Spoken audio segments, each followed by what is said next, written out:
Alors, Nile, t'as réussi à trouver quelque chose?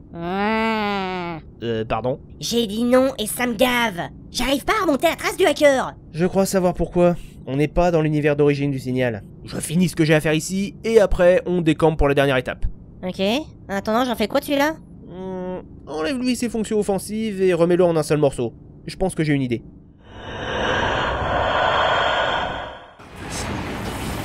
We're close. There should be an oasis in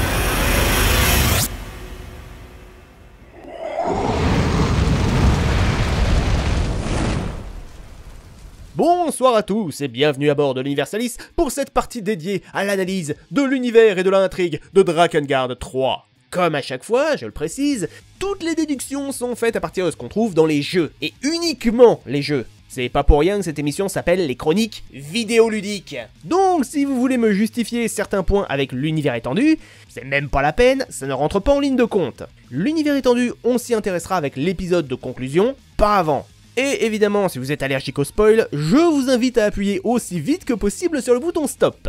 Bon, en même temps, c'est pas comme si vous risquiez de perdre quelque chose d'exceptionnel. On va pas se mentir, le scénario de Drakengard 3 est un énorme bordel à tous les niveaux. Déjà parce que ça nous amène à un nouveau concept, celui des invoqueuses, dont on n'a jamais entendu parler jusqu'à présent et qui ne reviendra plus jamais par la suite. Les invoqueuses sont 5 jeunes femmes. 1, 2, 3, 4 et 5. Ouais, ils se sont vachement foulés sur les noms. Ces damoiselles mirent fin aux guerres et apportèrent paix et harmonie, au point que toute l'humanité se mit à les vénérer tandis que débutait un âge d'or. Sauf qu'en vérité, des invoqueuses, il y en a 6. Une déesse renégate appelée Zero, qui se trouve être le personnage principal, et qui a pour objectif d'anéantir ses sœurs. Et pour ce faire, elle s'est associée à un dragon blanc nommé Michael. Ça, c'est le pitch de base. Et je peux vous assurer que vous n'aurez rien d'autre pendant les 3/4 du jeu. Tout juste apprendrez-vous que Zero a l'intention d'éliminer ses frangines pour acquérir leur pouvoir. Parce que si vous voulez comprendre la vérité, avoir de vraies infos sur tout ça, il vous faudra finir toutes les dérivations et tous les versets parallèles. Bon courage! Bref, l'histoire commence alors que Zero et Michael envahissent la capitale, Cathedral City, pour s'attaquer aux invoqueuses. Mais non contentes d'avoir la supériorité numérique, ces dernières ont recours au daemon Gabriel, un dragon si modifié qu'il n'a plus rien de son ancienne espèce. Au cours du duel, Zero et Michael sont mortellement blessés et précipités dans le vide, les contraignant à l'exil. Je vais également vous introduire le personnage d'Accor, une étrange jeune femme qui joue le rôle d'observatrice. Elle se charge de narrer le récit et éventuellement donner quelques infos supplémentaires. On retrouve Zero un an plus tard. Elle a désormais une fleur qui lui sort de l'œil, remplacé son bras arraché par une prothèse mécanique, et son dragon nous a fait une régénération à la Doctor Who. Il est devenu plus jeune, a changé de personnalité et de nom, passant de Michael à Mikhail, et a perdu tout souvenir de son existence précédente. Et pour une fois, le résumé va être extrêmement rapide parce que, littéralement, tout ce qui se produit durant cette partie ne sert à rien. Zero et Mikhail se lancent dans une quête pour exterminer les différentes invoqueuses l'une après l'autre, leur dérobant leurs disciples au passage. On se débarrasse de 5, 4, 3 et 2, et il est maintenant temps de régler son compte à 1 à Cathedral City. Le combat est difficile, et si Zero remporte la victoire, ce n'est qu'au prix de la vie de Mikhail. Mais là, retournement de situation! Zero est assassiné par une version masculine de 1 que l'ultime invoqueuse avait engendré comme joker à abattre en cas de défaite. Et la dérivation A s'achève ainsi. En effet, c'était rapide. Avec l'embranchement B, nous avons un meilleur point de vue des réflexions d'Accor, qui étudie les différentes bifurcations temporelles, qui sont une succession de paradoxes. Oh non, me dis pas qu'on répète les what the fuck du premier opus. J'ai bien peur que si. Bordel de merde, va falloir que je frappe un truc. Jean Purin, ramène ton cul! Bref, dans cette version, Free et One ont été éliminés dans la forêt par une toux devenue folle. Le combat, une fois encore, coûte la vie à Mikhail, mais Zero choisit de le sauver par le biais d'un pacte. Lorsque Mikhail rouvre les paupières, il a désormais une fleur dans l'œil, et la voix de Zero résonne dans sa tête. Attends, mais ça a plus aucun lien avec les pactes des premiers jeux, là? Non. Oh putain. Dans la dérivation C, Mikhail subit une malédiction qui le fait rajeunir. Sauf que cette fois, One nous annonce avoir réalisé la véritable finalité des invoqueuses. Elles sont en réalité la source de la peste qui ravage le monde, dont on n'a jamais entendu parler jusqu'à présent, mais bon. Et le seul moyen de guérir l'humanité est d'éradiquer toutes les invoqueuses, Zero comprise. Ah, parce que c'était pour ça qu'elle voulait les buter? Bref, une fois de plus, Mikhail meurt sans qu'aucune version masculine de One ne soit présente. Ce qui fait que Zero reste en vie. Et pour achever la pandémie, il lui faut trouver un dragon pour mettre fin à ses jours. Alors qu'elle semble déjà malade à en crever. Avant la dérivation D, on a accès aux versets parallèles, une multitude de scènes supplémentaires, et notamment les différentes rencontres entre Zero et Accor. Ah, du coup on va avoir une explication sur tout ce merdier? Absolument pas. En fait, on apprend que Zero connaissait déjà Accor et les paradoxes depuis longtemps. T'es en train de me dire qu'ils ont volontairement ignoré la possibilité de justifier leur univers? On y reviendra plus tard. Bref, on en arrive au débloquage de l'embranchement D et... Mais voilà, mais c'était sûr en fait! C'était sûr! Donc, l'ultime dérivation de ce jeu demande à nouveau d'affronter les 5 invoqueuses. Sauf qu'ici, One est démentiellement surpuissante, à tel point que Accor vient se sacrifier pour permettre à Zero de la battre. Vous croyez que c'est terminé? Mais loin de là, mes petits! Puisque maintenant que toutes les invoqueuses sont cannées, Zero est totalement corrompu par la fleur qui devient gigantesque. Ce qui demande à Mikael de la combattre au cours d'une lutte débilement difficile. Oh bordel! On finit par la vaincre, Zero et toutes les invoqueuses sont anéanties, Mikael, on sait pas ce qu'il devient, et une Accor en de multiples exemplaires débarque pour nous dire que c'est bon, on a fini le jeu. Je sens qu'on va bientôt être à court d'aspirine dans ce vaisseau. C'est ainsi que s'achève Drakengard 3, et putain, c'est pas trop tôt. On va donc pouvoir passer à... T'as oublié les DLC? Oh, je suis vraiment obligé. C'est toi qui écris les scripts, je te rappelle.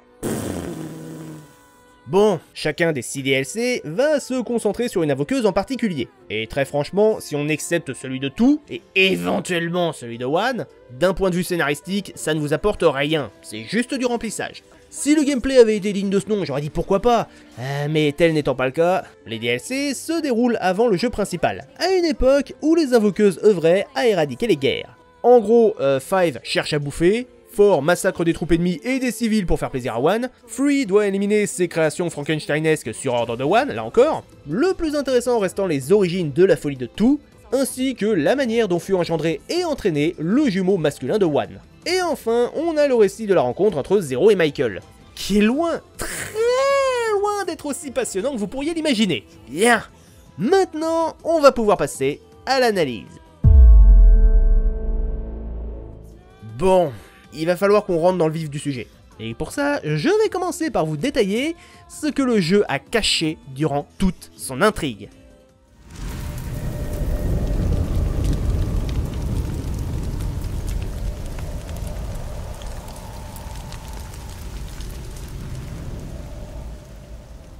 Non, cette putain de fleur n'a pas de nom spécifique. C'est juste la fleur. Mais qui est en fait une saloperie de malédiction ultime censée éradiquer l'humanité. Et les invoqueuses y sont intimement liées. Et elle vient d'où cette fleur au juste?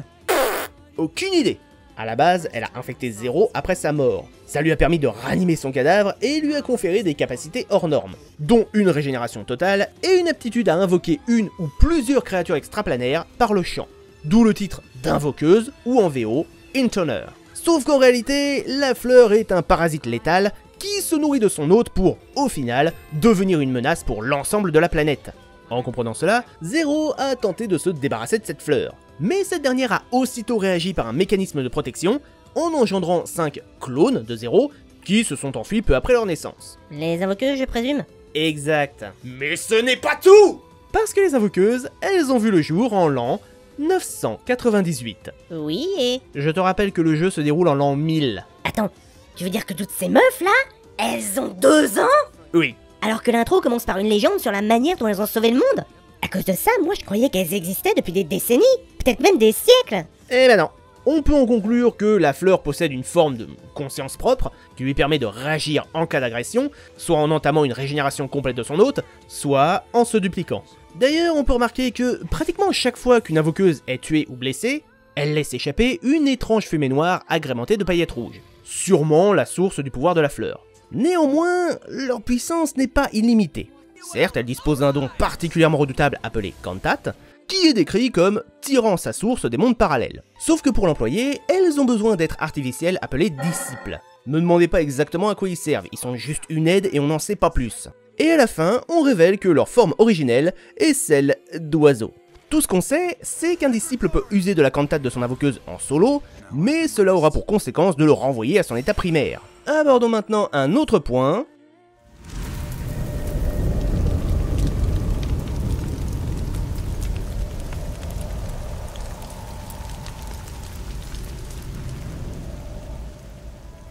Comme à chaque épisode, on en apprend un peu plus sur nos lézards volants. Dans Drakengard 2, j'avais supposé que les dragons étaient naturellement télépathes, car même des non-pactisants pouvaient communiquer avec eux par la pensée. Ce qui a l'air d'être confirmé ici, Zero contactant régulièrement un Mikhail hors de portée. Même si on sous-entend qu'il y a des limites à la portée de cette télépathie. Ou alors c'est juste Mikhail qui est trop jeune, et la maîtrise moins que des reptiles plus expérimentés.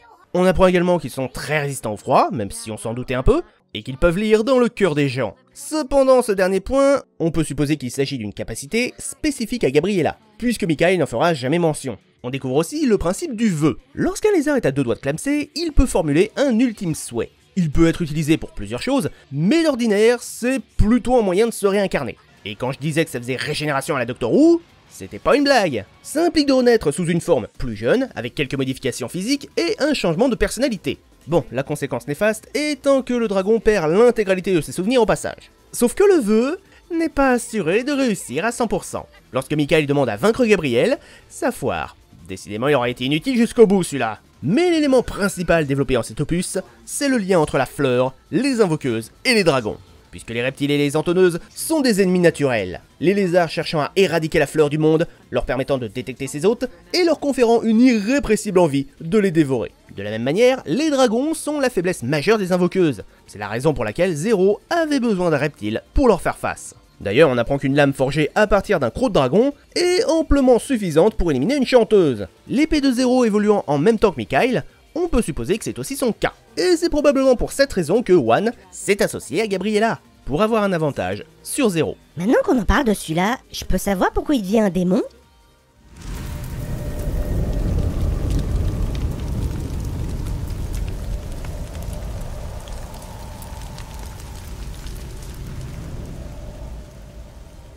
C'est effectivement un point sur lequel on peut s'interroger. C'est quoi un daemon?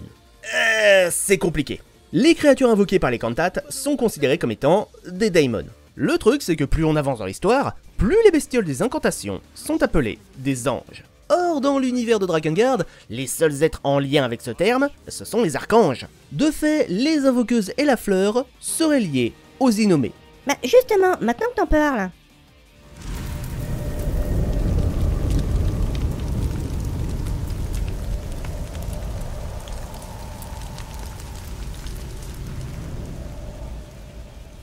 Et les sceaux dans tout ça? Bah quoi? Bah dans Drakengard, on est censé avoir plusieurs sceaux partout dans le monde pour protéger l'humanité des archanges. Et ça avait l'air d'être en place depuis un paquet de temps. Or, personne n'en parle jamais. C'est vrai. Et on pourrait facilement en déduire que si on n'aborde pas le sujet, c'est qu'il n'existe pas. Maintenant, je suis pas forcément d'accord avec cette idée. Dans Drakengard 1 et 2, détruire ou protéger les sceaux est l'objectif principal des héros. C'est donc logique qu'ils soient au cœur de l'intrigue. Sauf que si personne n'a l'intention d'y toucher, ça ne veut pas dire qu'ils sont plus là. Juste que, pour une fois, ils ne sont pas au centre de l'attention. Maintenant, ce n'est que mon avis. Pour ce qui est de l'univers en lui-même, on en sait un peu plus sur l'emplacement de chaque domaine. Déjà, vous l'aurez peut-être remarqué, comme pour le reste de la licence, la carte est très similaire à celle de notre monde. Elle a juste été retournée. On peut même envisager qu'il y existe une forme de christianisme, notamment quand Octa laisse échapper une expression purement catholique. On possède une dénomination des mois identique à la nôtre, et vous aurez sûrement vu que chaque date est accompagnée des lettres AD. Et je suppose que ça signifie After Disaster, puisqu'on apprend qu'un immense cataclysme a autrefois eu lieu, menant à l'apparition de Cathedral City. Que peut-on en conclure? Pas grand-chose, si ce n'est qu'un monde similaire au nôtre a subi, tout comme celui de The Witcher, une sorte de conjonction des sphères, qui a amené des espèces non humaines et de la magie. Après tout, Cathedral City a connu la prospérité grâce à son académie de sorcellerie, même si elle a fini par être ravagée en l'an 995 par une explosion occulte. Maintenant, va pas falloir en demander plus car l'univers reste majoritairement cryptique. Par exemple, on apprend que le domaine des montagnes fonctionne grâce à l'exploitation et la distribution de l'ambre-pierre. C'est quoi l'ambre-pierre? J'en ai pas la moindre idée. J'ai fouillé tout le fandom, j'ai rien trouvé à ce sujet. De la même façon, la magie, on n'en sait pas davantage sur ses origines non plus. Juste qu'elle avait été utilisée et enseignée fut un temps, mais que c'est désormais plus le cas. Je rappelle que l'académie n'a été vaporisée que depuis 5 ans, mais ça suffit pour que tout le monde oublie comment s'en servir. Que dire d'autre? Les sylphes sont toujours là, on confirme qu'ils sont aussi stupides que le premier épisode le laissait entendre, et on peut achever sur les elfes, qui sont peu évoqués si ce n'est via un groupe de pirates rebelles. Et on va terminer cette partie avec la technologie. Parce que je veux bien être ouvert d'esprit, mais enfin faut pas exagérer non plus. Drakengard 1 était presque intégralement axé sur une ambiance médiévale. Si quelque chose semblait extraordinaire, c'était dû à la magie. Il n'y avait pratiquement aucun aspect scientifique. J'avais accepté, un peu à contre-cœur je l'avoue, qu'on passe des dirigeables aux avions dans l'épisode 2, parce qu'après tout, 20 ans s'étaient écoulés. Par contre, qu'on vienne me dire qu'on puisse avoir des prothèses robotiques, des canons et des navires à moteur un siècle plus tôt, là je suis pas d'accord. T'es un peu injuste, je trouve. Il y a une cinématique qui explique bien que l'énergie du bras synthétique vient d'un parasite. Et toi, t'as oublié le reste de cette fameuse cinématique. Udito annonce qu'il était persuadé que la prothèse fonctionnait grâce à un moteur. Et maintenant qu'on a commencé à aborder les problèmes, on va taper là où ça fait mal.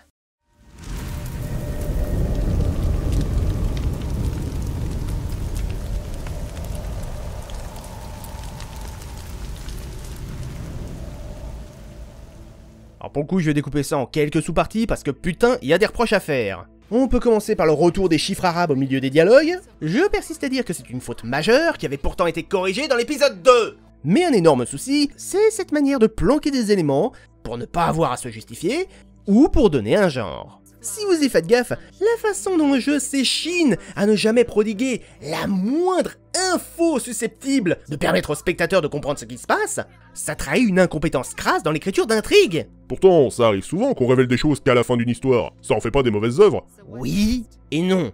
On peut suivre une trame et avoir droit à un retournement de situation finale qui va totalement rebattre les cartes. Dans le film Vidoc, nous sommes persuadés d'accompagner un simple enquêteur à la recherche d'un meurtrier. Sauf qu'au final, on dévoile qu'en fait, c'est lui le meurtrier. Pourquoi ça marche? Parce que tous les protagonistes étaient convaincus qu'il était innocent. Dans un Dark Souls, vous débarquez de nulle part, vous n'entendez rien à l'univers et vous devez le comprendre par vous-même. C'est logique, parce que votre personnage non plus ne connaît pas ce monde. Le problème de Drakengard 3, c'est qu'on nous cache des informations qui sont vitales à la conception de l'univers, et qu'on est pourtant censé connaître. Le pire étant les passages avec Accor, qui auraient pu offrir quelques renseignements dignes de ce nom, sauf qu'on affirme que Accor et Zero ont déjà établi tout ce dont il y avait besoin de parler. J'aurais pas autant râlé si les dessous de l'intrigue au sujet de la fleur et des invoqueuses avaient été révélés au cours de la dérivation A, ou même de la B. Ce serait toujours mal écrit, mais ça aurait beaucoup moins cette sensation du « on garde tout pour la fin ». Ici, vous devrez vous casser le cul à farmer le jeu jusqu'à trouver toutes les armes pour savoir de quoi il retourne. Bah, c'était aussi le cas des premiers épisodes, non? Pas du tout! Dans Drakengard 1 et 2, la majeure partie des divulgations étaient faites dans les premiers embranchements. On en rajoutait juste un peu plus à mesure que vous insistiez. Mais la récompense ultime, c'était pas de piger les bases de l'univers, juste d'avoir une fin différente! Je parle même pas des DLC qui apportent plus de questions que de réponses. Et ne me lancez pas sur les paradoxes temporels des dérivations, où on se retrouve avec les disciples d'invoqueuses qu'on n'a pas encore battus. Parfois, ils ont complètement oublié leur maîtresse, et à d'autres moments, ils ont décidé qu'ils allaient lui lâcher la grappe pour retourner la servir quelques scènes après. Je vous jure, pendant toute l'étude du jeu, j'avais l'impression d'analyser une histoire écrite par un gamin de 8 ans. Et pas un gamin précoce, c'est moi qui vous le dis! Et là, on va commencer à aborder quelques sous-parties, toujours en lien avec le problème d'écriture.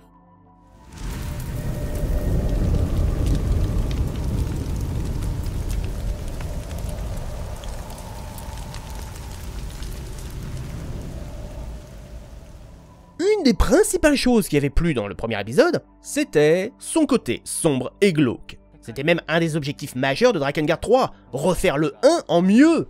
Alors, qu'est-ce qui s'est passé? Je vais pas faire mon gatekeeper, rassurez-vous. Je vais pas affirmer que la vraie Dark Fantasy c'est dark à 100% en permanence. Non, vous regardez Game of Thrones, vous lisez Berserk, on a des moments plus légers, voire un petit peu comiques. On peut apporter quelques traits d'humour, à condition de bien les doser. Et autant certaines blagues marchent très bien. Tenez, je vais vous montrer celle qui m'a littéralement fait mourir de rire pendant 5 minutes. My name is Octa. I am the disciple of Lady Three, Mistress of the Wood. All right, Grandpa, you ready to get crushed? If you only knew the surprise I've got in store for you! I surrender.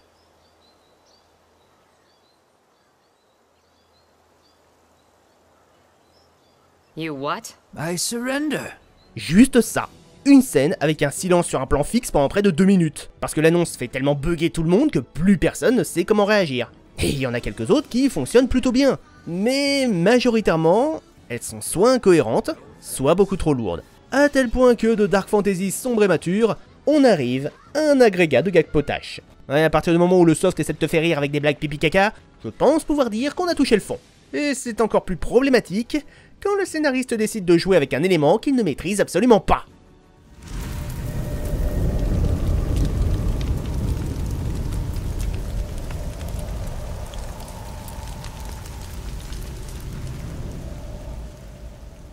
Pour ceux qui ne connaîtraient pas, le quatrième mur est un terme attribué à toute œuvre de fiction. En gros, on imagine une paroi nous séparant des protagonistes. Nous pouvons voir ce qui leur arrive, mais eux n'ont pas conscience d'être observés. A l'inverse, lorsque les personnages se mettent à parler aux spectateurs, voire à réaliser leur statut fictif, on appelle ça briser le quatrième mur. Deadpool et She-Hulk s'en font une spécialité. Genre, je vais m'arracher à la continuité du script pour aller engueuler le scénariste.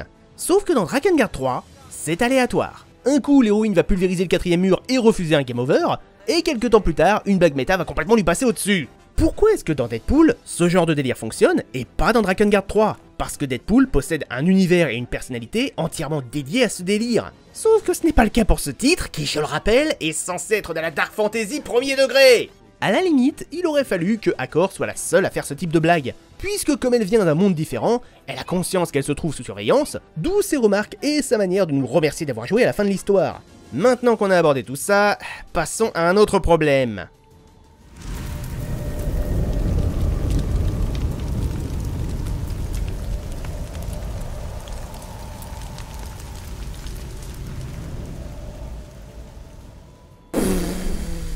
Ben quoi? Le cul fait mature? Alors non, c'est pas parce que tu mets du sexe quelque part que d'office l'œuvre va devenir mature, loin de là. Oui, un univers peut être cru et sans complexe, à condition d'être bien géré, et avec Drakengard 3 c'est pas le cas. On fait des références au cul toutes les 5 minutes, mais pas dans l'optique de faire réfléchir les gens, uniquement pour des blagues de mauvais goût. Pourquoi l'inceste de Furier et la pédophilie de Léonard fonctionnaient? Parce que c'était pas traité par-dessus la jambe. Ici, on apprend que Zero est une nymphomane, qu'elle a des tendances zoophiles, que Decadus est un méga masochiste, et qu'Octa est un obsédé qui ne peut pas passer 5 minutes sans lâcher un commentaire salace. Et ça n'aura aucun impact sur la personnalité des protagonistes, parce que c'est juste là pour faire rire. Vous pigez maintenant pourquoi je qualifie le scénario de digne d'un gamin de 8 ans? Alors, à l'exception des principaux, je ne vais pas aborder le caractère de chaque protagoniste dans le détail. D'abord parce qu'il n'y a pas de quoi remplir une fiche complète à chaque fois, et ensuite parce que vu leur nombre, j'aurais pas fini avant quelques heures. Commençons donc avec...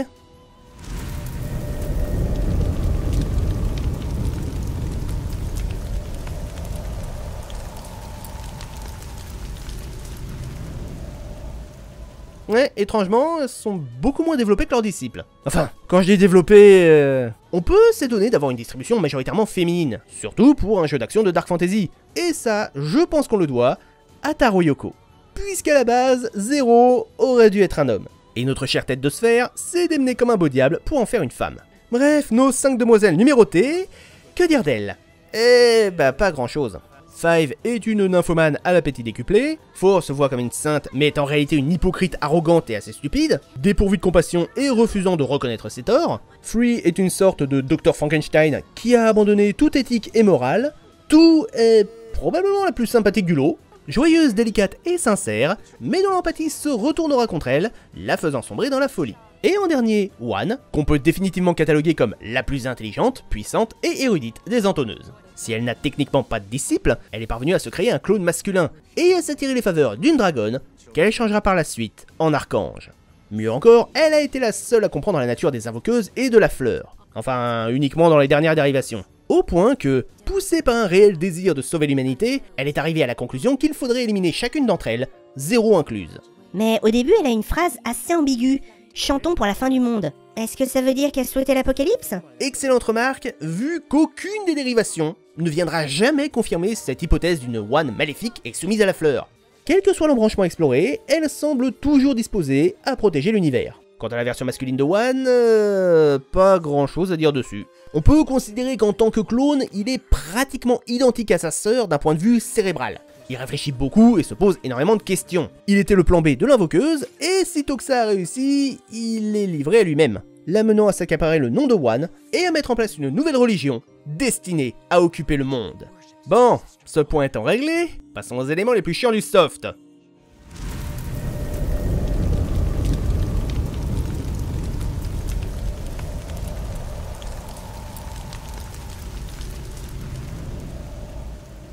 Nom de diable, qu'est-ce qu'ils m'ont cassé les couilles, ces gugus! Parce qu'ils ont beau être beaucoup plus présents que les invoqueuses, ils ne servent à rien! À part vous briser les ovaires avec leurs commentaires. Et vu qu'ils sont inutiles en combat, j'aurais pas été contre de ne pas les embarquer. On va donc faire rapide. Ditto est une petite pourriture sadique obsédée par le sang et les conflits. Decadus, un masochiste qui prend son pied chaque fois qu'il envisage de subir des blessures ou des punitions. Octa, un vieux pervers qui vante régulièrement sa poutre de Bamako. Et Sent, un crétin narcissique qui veut avoir l'air intelligent en débitant des conneries. Je peux même pas essayer de les développer davantage vu qu'ils sont pas cohérents d'une dérivation à une autre. Et quand on apprend, au final, qu'il s'agissait en réalité de piafs magiquement modifiés pour servir de... Désolé, j'ai pas de meilleur mot pour ça, de gigolo pour les invoqueuses, je vois pas quoi ajouter de plus. Donc, on va maintenant passer à tout aussi inintéressant.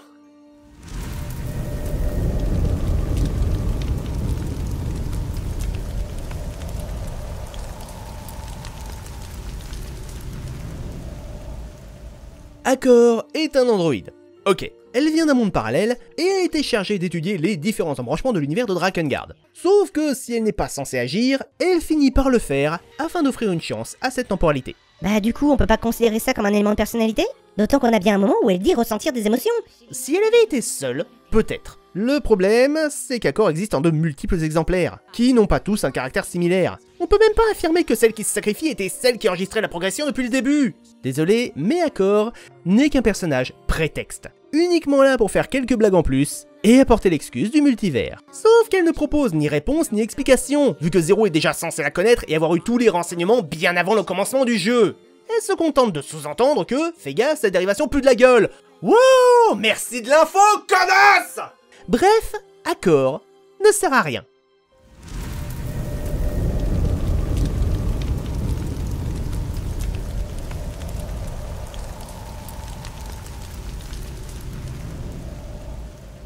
Je vais rapidement aborder la personnalité de Gabriella, parce qu'en soi elle n'est pas très intéressante et uniquement présentée dans les DLC. Mis à part affirmer qu'elle est arrogante, qu'elle méprise la plupart des humains, mais qu'elle éprouve une certaine admiration pour One, bon on va dire que ça fait partie du bagage habituel des dragons dans cet univers. À la limite, on peut supposer qu'elle suit un code de morale, vu qu'elle est horrifiée de contempler Fort massacrer des elfes sans défense. En dehors de ça, pourquoi est-elle devenue un daimon?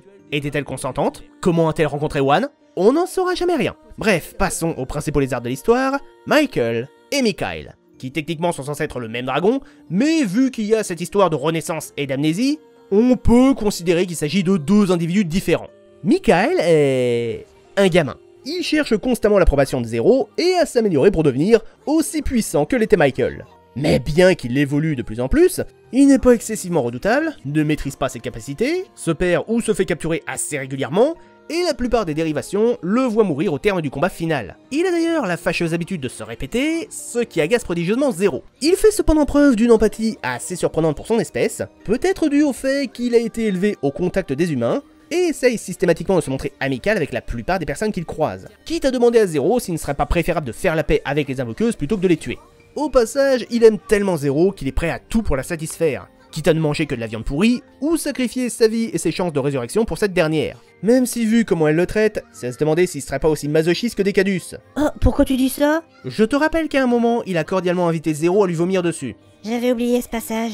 Il est naïf, pas très malin, facile à effrayer, prend certains sarcasmes pour des compliments, et ne comprend pas la plupart des sous-entendus. En particulier les plus salaces. En dehors de ça, c'est peut-être parce que c'est un gamin qu'il est régulièrement la source des blagues de l'épisode, notamment les versions pipi-caca. Le seul point un peu trouble, c'est sa haine des chimères. Et clairement, il les déteste à tous les niveaux. Après, on sait pas trop pourquoi. Est-ce qu'il a eu une mauvaise expérience avec? Est-ce que c'est un souvenir inconscient de Michael qui les abhorrait au point que Mikael le ressent encore malgré l'amnésie? Ou est-ce que les reptiles les haïssent si naturellement que c'est un mépris inscrit dans leur ADN? À mon sens, la dernière idée est la plus logique. Quand on affronte un dragon ancestral, Mikael précise bien qu'il sent, intérieurement, que les simples lézards ne doivent pas les combattre. Potentiellement parce que c'est écrit dans le code génétique de son espèce. Passons maintenant à sa version adulte, Michael. Vous allez sûrement penser que c'est la variante ultime de dragon qu'on aurait dû avoir pendant tout le soft pour une vraie ambiance à la Drakengard. Eh bah pas du tout. Si effectivement Michael est plus sérieux, il n'est pas beaucoup plus malin et érudit. Au contraire, il se gourre régulièrement dans les dates et les mots, et Zero le dit clairement, Michael est un gros con qui pète plus haut que son cul. Et il est loin d'être si puissant qu'il le clame. Il n'y a qu'à voir à quel point il galère contre deux titans, alors que Zero n'aurait pas eu trop de difficultés à s'en débarrasser. Sérieux, pendant cette scène, si cette phrase a été traduite par « tuer à bout de force », ce qui est assez dommage vu que les combats viennent à peine de commencer, en VO, elle veut plutôt dire « tu n'as pas la force pour ça ». Ce qui sous-entendrait qu'elle le considère trop faible pour un tel combat, pas qu'il est épuisé. En vérité, Michael est tout autant un boulet que Mikhail. La seule différence étant que ce premier dragon avait l'arrogance de son espèce pour lui, l'incitant à se glorifier bien plus qu'il ne le méritait. Après, si Zero dit avoir besoin de sa force, il faut pas se leurrer, il a surtout besoin d'un moyen de buter les invoqueuses, et c'est tout. Cependant, c'est vrai qu'on ne sait rien du passé de Michael. Et là encore, je le soupçonne d'être beaucoup plus jeune que ce qu'il prétend. Même si le DLC révèle à quel point il se sentait là, triste et surtout, monstrueusement seul. Ce qui a potentiellement aidé à ce qu'il tisse des liens aussi vite avec une chose comme Zero. Et maintenant qu'on en parle de cette connasse!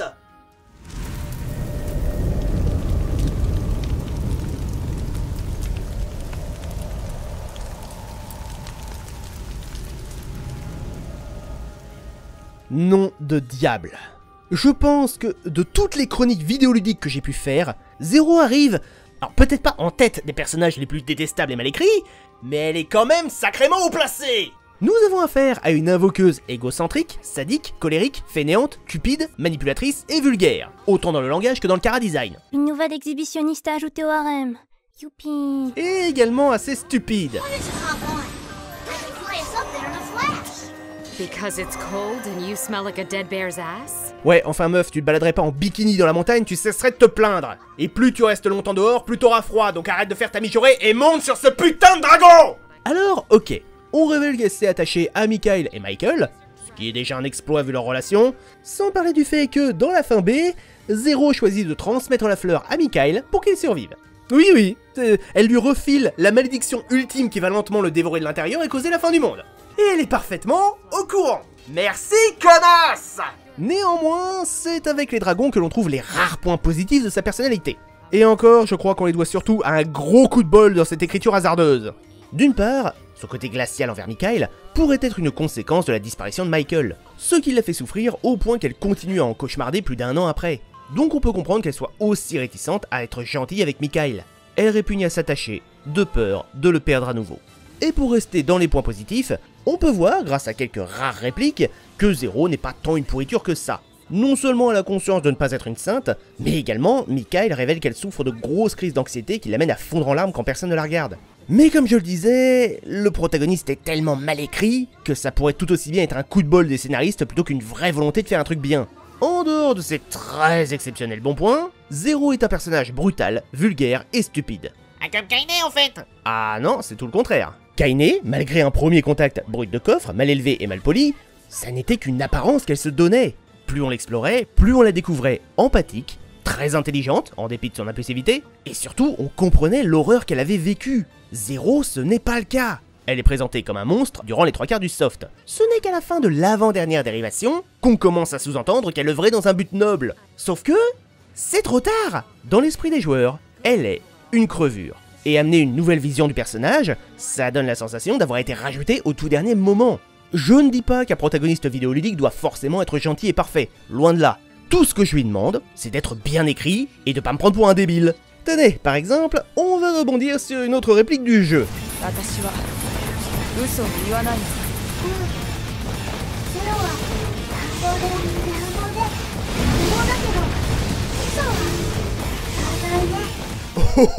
Oh, si, elle ment. Elle ment même très régulièrement au cours de l'intrigue. Elle affirme qu'elle veut tuer ses sœurs pour récupérer leur pouvoir et devenir la seule déesse régnant sur le monde. Pourquoi vouloir passer pour la méchante? Parce que c'est mal écrit. C'est pas un peu simpliste comme justification? J'aurais préféré. Parce que des raisons de prétendre être une pourriture, c'est pas compliqué d'en imaginer. Genre, elle se sent coupable et essaye de se punir en se bousillant sa réputation. Ou alors, elle aime tuer des gens, donc elle s'arrange pour avoir un motif de castagne. Sauf que non. Elle en a régulièrement ras-le-bol de se bastonner, et si elle ressent des remords pour quoi que ce soit, ce n'est jamais abordé dans l'intrigue. Mais tu disais pas tout à l'heure qu'il y avait quelques répliques qui lui rendaient un peu plus hommage? Peut-être que l'explication était paumée dans la masse et que tu l'as loupé? C'est possible, mais c'est le double effet qui se coule de cette réplique. C'est un simple échange qui affirme un truc bien sur elle, qu'elle ne ment pas. Sauf que l'intégralité du soft nous prouve le contraire. Si, elle ment. De fait, je ne peux pas m'appuyer sur quelques petites allégations par-ci par-là pour analyser le caractère de Zero tant qu'ils n'ont pas été confirmés ailleurs. Et en l'occurrence, ces prétendus bons côtés de l'héroïne, on les retrouve jamais nulle part. Conclusion, Zero est mal écrite. Je rebondirai néanmoins sur la remarque qu'avait fait Jean Purin en la comparant à Kainé. Parce que malgré son absence de succès, Nier a fait prospérer sa communauté, et Kaine en est un des personnages les plus appréciés. Il est donc fort probable que les programmeurs aient voulu en avoir une copie dans l'univers de Drakengard, pour satisfaire un minimum les fans. Cheveux blancs, chara-design ultra sexy, langage de chartier, brutalité constante, et en plus les deux ont perdu un œil et un bras. Quand je vous dis que c'est un putain de copier-coller! Sauf que si Kaine a bénéficié d'une excellente écriture, Zero n'en est qu'une version superficielle. Bien, on a fait le tour des personnages, et bon diable ce que c'était long et chiant! Attardons-nous maintenant sur... Oh bordel! J'espère que vous avez une carence en sel, parce que clairement je vais avoir beaucoup de points à aborder avec cet épisode! Tellement que j'ai dû faire une sélection, et que je pourrais pas vous parler de tout. Je vous laisse imaginer la frustration. On va commencer très simple, avec...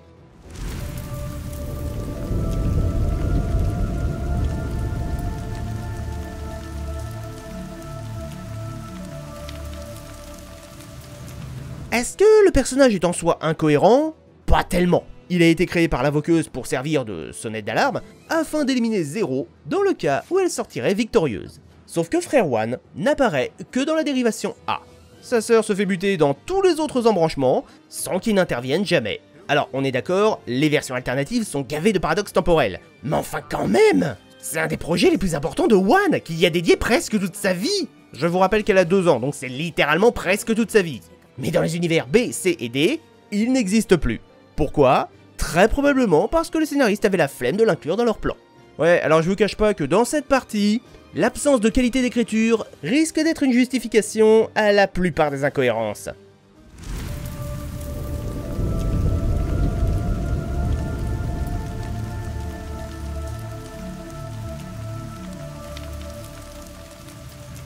Que dire de ces putains de disciples qui sont incohérents de A jusqu'à Z, ça c'est clair. Déjà, commençons par leur présence. Pourquoi Zero les prend à ses côtés? Ok, elle est stupide et les accumule pour s'en faire un harem. Mais elle-même en a régulièrement marre. All of a sudden my legs feel 10 pounds heavier. Want me to chop them off for you? Fine, I'll shut up. Non seulement ils sont inutiles en combat, Zero les traite pas mieux que leurs anciennes maîtresses, l'ambiance est dégueulasse avec aucun d'entre eux qui se supporte, au point que lorsque l'héroïne se retrouve empalée sur un mur, leur premier réflexe est d'essayer de se barrer. Et aussi, je pense que c'est le cas pour 99% des joueurs, qui voulaient de Cent dans son équipe. Parce qu'autant, bon, Ditto a fini par se rebeller contre Five, Decadus, il était pas bien méchant, Octa a délibérément trahi Free pour rejoindre le groupe, mais Cent, tout est bloqué en pleine catatonie, donc les ordres venaient pas d'elle. Il a sciemment décidé de faire chier les protagonistes, les a critiqués, insultés, forcés à errer à travers le désert, et sitôt que son invoqueuse est dézinguée, il demande à nous accompagner. Et Zero accepte. Bon, ça s'ajoute à la longue liste des éléments débiles du scénario, hein. J'ai envie de dire un de plus, un de moins, ça va pas changer grand chose. Donc on va se préoccuper de la partie la plus stupide, la nature des disciples. On nous explique qu'en réalité, les Gugus étaient des piafs. Ils ont été transformés par les différentes invoqueuses afin de répondre à leur seul désir. Déjà, c'est pas hyper logique dans le sens où ils peuvent trahir leur maîtresse. Et ils sont contraints de demeurer au service d'une invoqueuse pour conserver une apparence humaine. Donc on peut supposer que, inconsciemment, c'est un instinct de survie qui les poussait à rester avec Zero. Problème, c'est pas censé marcher comme ça. Les disciples ne peuvent être associés qu'à une seule invoqueuse. Donc théoriquement, ils devraient reprendre leur forme de piaf sitôt leur maîtresse dézinguée. Mais bon, admettons, ils ont un sursis tant qu'ils n'utilisent pas la cantate. Et même là, Ditto et Cent l'invoquent en même temps, sauf que lorsque Five meurt, Ditto redevient un oiseau après quelques instants, contrairement à Cent qui a pu tenir pendant tout le combat sans invoqueuse et plus longtemps que le morveux. Et les Daemons disparaissent en même temps qu'eux. Et quand c'est le tour de Decadus et Octa, ils perdent illico forme humaine, mais leur ange demeure malgré la transformation. Va te faire foutre!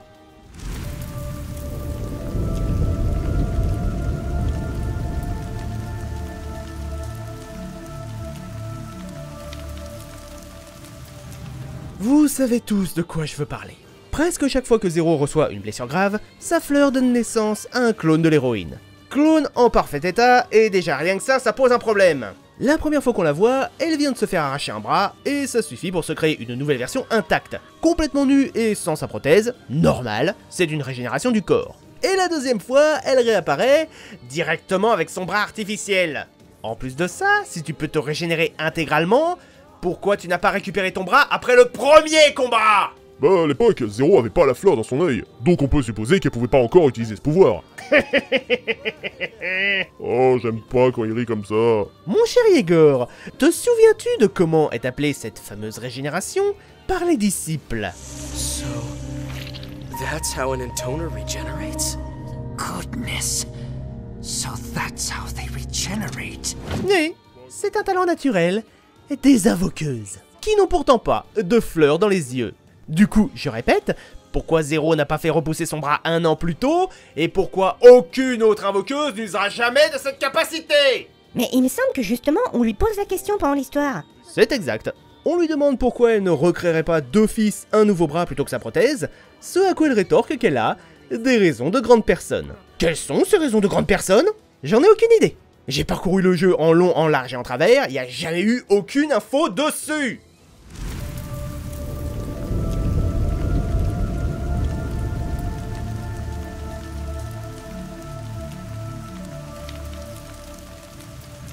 Ouh, bordel de diable. Je sens qu'on va aborder la partie la plus salée de toute cette vidéo. Remettons un peu de contexte. La fleur a pour projet d'anéantir le monde. Ok. Elle passe par des cadavres qu'elle ranime pour en faire des invoqueuses le temps de s'en nourrir. D'accord. Les dragons sont les ennemis naturels de cette fleur, et donc sont pris d'une irrépressible envie de dévorer cette dernière et ses hôtes. Pas de problème. Enfin, sauf les dragons du jeu. Alors que, par miracle, Mikael et Michael parviennent à résister à cette envie. Ok, parce que Zero avait besoin de reptiles pour tuer les 5 sœurs, mais un qui tenterait pas de la boulotter toutes les 5 minutes. On peut donc supposer que c'est pour cette raison qu'elle s'est associée à Michael, car il était le seul lézard capable de maîtriser ses pulsions. Fallait bien qu'il y ait un avantage quelque part. C'est un peu facile et faut vraiment se creuser la tête pour arriver à cette déduction, mais c'est acceptable. Et à côté, tu as Gabriella, qui va passer tous les DLC aux côtés des invoqueuses, sans jamais éprouver l'envie d'en grignoter une seule. Sacré coup de bol, dis donc! Et cette irrépressible pulsion à laquelle Mikael est censé admirablement résister? Pourquoi il y a cédé face à Free dans la dérivation A et devant Fort dans la C? Oups, pardon, je crois que je pose trop de questions pertinentes pour ce jeu. Bon, je pense avoir fait le tour des contradictions sur ce thème, donc... Where will you find a dragon powerful enough to kill you? Ah ouais, j'avais oublié celle-là. On est d'accord que cette question, et le final de la dérivation C, sont incohérents. Que Mikael soit mort, lui interdisant de dévorer Zero, je peux comprendre. Et alors? Zero possède une arme draconique, très certainement forgée à partir d'un morceau de Michael. C'est grâce à cette arme qu'elle a éliminé la plupart de ses sœurs. Donc en quoi elle ne pourrait pas tout simplement se suicider avec? Et puis bon, Zero ne peut être tué que par un dragon. Vu le nombre de game over que j'ai fait depuis le début du jeu, permettez-moi d'en douter.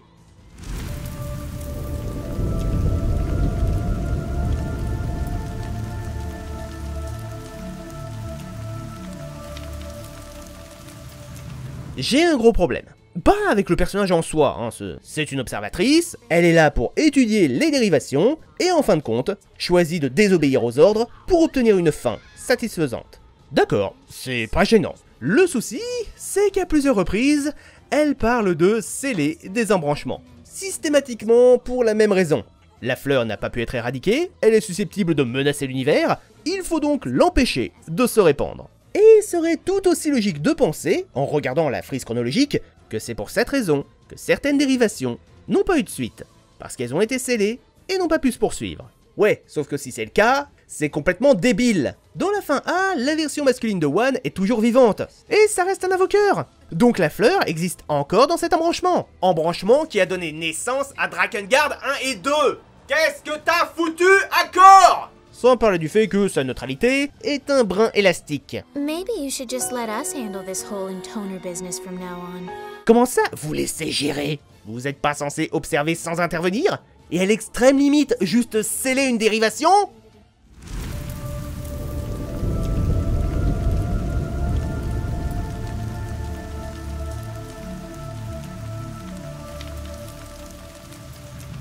C'est vrai qu'on n'en a pas beaucoup parlé dans cet épisode, alors que c'est censé être un des éléments les plus marquants de la saga. Eh bien, les pactes n'existent pas dans Drakengard 3. T'es sûr que t'extrapoles pas un peu, là? Pas du tout, je peux même vous le prouver avec la dérivation B. Ne supportant pas la mort de Mikael, Zero choisit d'offrir la flamme de son existence pour rendre sa vie au dragon, qui se retrouve avec la fleur dans son œil. Alors non seulement ça n'a rien à voir avec les pactes d'origine, mais en plus, on a un monologue d'accord qui nous révèle que le pacte est un concept inédit, inventé par Zero, qui aura probablement des conséquences sur le futur. Attendez que je résume. Si les pactes existent dans la saga, c'est grâce à la dérivation B. Or, l'embranchement qui a donné naissance à Drakengard 1 et 2 est reconnu comme tel par le fandom, c'est le A, dans lequel la notion de pacte n'a pas été inventée. Sérieux, vous vous rendez compte à quel point le jeu vient de se chier dessus en mode diarrhée purulente? Bon, je pense avoir fait le tour des plus gros soucis du scénario. Ça veut pas dire que j'ai parlé de tout, loin de là, il y a encore plein de critiques à faire sur la cohérence. Donc vous êtes libre de débattre à votre guise dans les commentaires, en restant courtois bien sûr. On va maintenant passer à la dernière partie de la vidéo, c'est-à-dire... Comme d'habitude, ici, on échafaude des théories sur le jeu et son univers. Ça ne garantit pas du tout qu'elles sont vraies ou fausses, c'est juste que les idées m'ont plu et que j'ai voulu en parler. Et on va commencer avec...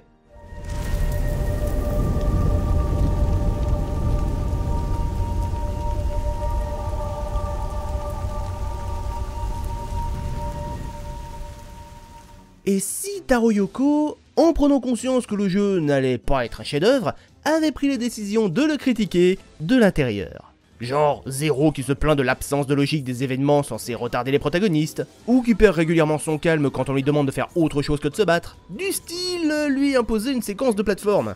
Who's the asshole who designed this place anyway? Pareil avec les quelques scènes des sylphes. Non seulement voir Zero en écraser quelques-uns a dû faire plaisir à beaucoup de fans du premier opus, mais on peut aussi y repérer une critique plus méta. Quand l'héroïne a exécuté le roi des fées parce qu'il leur refusait de dire où aller, Zero balance « Shut up. We'll find it if we keep walking. » Ce qui peut être considéré comme une vanne sur les précédents épisodes. Peu importe que le scénario soit logique ou non, de toute manière tu te contentes d'avancer sans réfléchir et la situation se débloquera toute seule.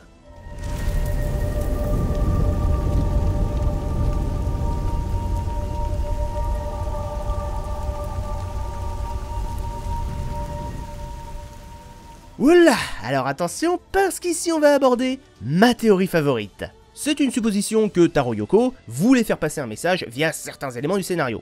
Du moins les rares qui pouvaient remodeler. Et mon hypothèse, c'est que les 4 disciples sont en fait des caricatures des différents fans de Drakengard. C'est une idée qui m'a sauté aux yeux pendant la transcription, et plus j'y réfléchissais, plus ça me semblait évident. Ditto représenterait les joueurs belliqueux, ceux qui n'en ont rien à foutre tant que ça ne consiste pas à massacrer tout ce qui se trouve sous leur nez, et qui se considèrent comme les meilleurs pour un carnage.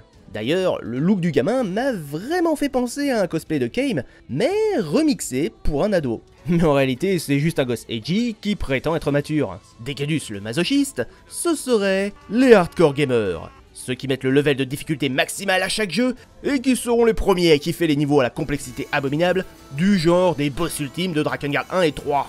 Truly, Decadus? This turns you on as well? No. Defeating such weak foes actually displeases me. Est-ce que ce serait une manière de dire qu'en fait, les accros à la difficulté, ce sont en réalité des masos de l'extrême? À vous d'en débattre. Ceci dit, si Decadus est une représentation des joueurs hardcore, si on tolère ces fétiches bizarres, ça reste quand même le plus agréable à côtoyer. Pour Octa, tout le monde l'aura deviné. C'est un vieux pervers, et il dépeint les gamers attirés par les héroïnes en petite tenue, tout en se vantant d'être les meilleurs coups de l'humanité, et que leur gourdin est si immense qu'il pourrait faire de l'ombre à la tour Eiffel. Et dans le cas de Sent, ce serait une incarnation de tous ceux qui prétendent avoir tout compris au lore, quitte à inventer des absurdités. Trivia time! Do you know why some gourds are narrow in the middle? So they can rearrange their nutrients halfway down the fruit. It's science! Qui se croit plus intelligent que tout le monde, alors qu'en réalité, ce sont des crétins absolus qui se contentent de dire et faire de la merde. Oui, je sais, si ma théorie est bonne, ça m'inclut dans le lot. Ça va me rester en travers de la gorge, mais on veut dire que c'est de bonne guerre. Et j'ai pas fini, parce que ça pourrait également justifier que le Quatuor soit aussi inutile en combat. C'est une manière d'affirmer aux joueurs, peu importe à quel point vous croyez être les meilleurs, en vérité, vous ne servez à rien. Bon, là, on arrive sur la partie la plus bancale de ma théorie. En gros, Drakengard 3 révèle que les disciples étaient à l'origine des oiseaux. Le fandom les décrit comme White Doves. Or, dove peut autant désigner une colombe qu'un pigeon. Et j'ai aucune idée de si la signification est la même au Japon qu'en France, mais littéralement, le soft vient de dire que, quel que soit votre statut, vous restez un pigeon. Un pigeon qui a acheté un jeu de merde. Encore une fois, ce n'est qu'une interprétation et rien n'affirme que je me plante ou pas. Mais si j'ai raison, on pourra vraiment dire que Taro Yoko a été un génie. Dis donc, tes hypothèses étaient vachement méta pour cet épisode. C'est pas faux. En même temps, quand tu vois la qualité d'écriture, c'est compliqué de théoriser quelque chose qui soit crédible et pertinent. Mais il y en a quand même.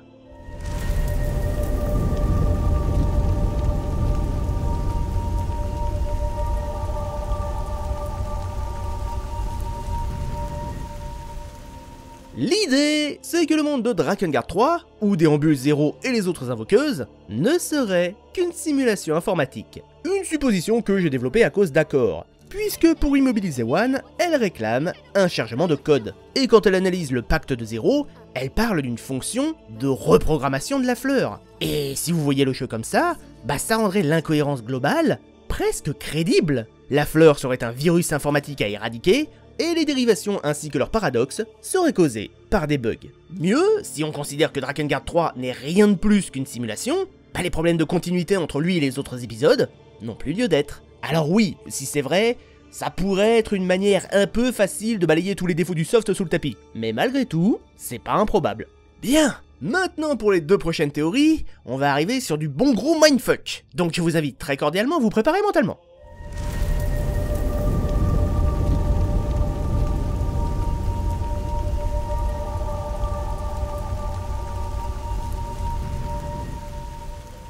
En physique quantique, il existe une théorie. Vous m'excuserez de rester le plus vague possible, parce que, c'est pas mon domaine. Cette théorie, c'est l'idée comme quoi le fait d'observer des interactions causerait des modifications de ces interactions. En gros, c'est pas la même chose, selon que vous regardiez ou pas. Et si c'était la même chose pour Accor? Ce qui m'a mis la puce à l'oreille, c'est cette phrase où Zero accuse Accor d'influencer l'avenir, ce à quoi l'androïde se défend en affirmant qu'elle n'en est pas capable.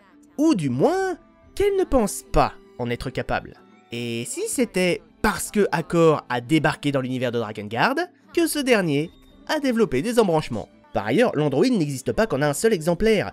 Donc si ma théorie est juste, chaque fois qu'un modèle d'Accor est envoyé, les situations empirent, engendrant de nouvelles dérivations. Ce qui pourrait justifier que des bifurcations ont l'air de s'être créées sans qu'Accor en ait conscience. Comme si elle les avait loupées, ou comme si elles étaient apparues subitement. Ce qui voudrait dire que si l'univers de Drakengard a commencé à partir en vrille, ce serait entièrement de la faute de celle qui avait pour tâche de l'observer sans intervenir. Et on va enchaîner avec la dernière hypothèse, celle que les fans d'Accor devraient au contraire adorer.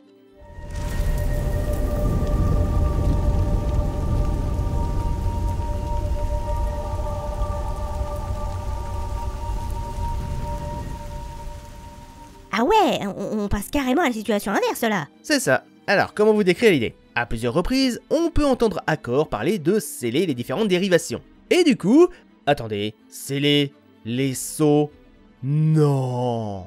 Et si le monde de Drakengard est protégé d'une dimension chaotique par des sceaux? Et si cet univers catastrophique où règnent les archanges était en réalité l'ensemble des dérivations qui avaient dû être scellées? Qu'après avoir été contaminés par la fleur, tous ses habitants auraient été irrémédiablement pervertis et transformés en innommés, en archanges, en daemons.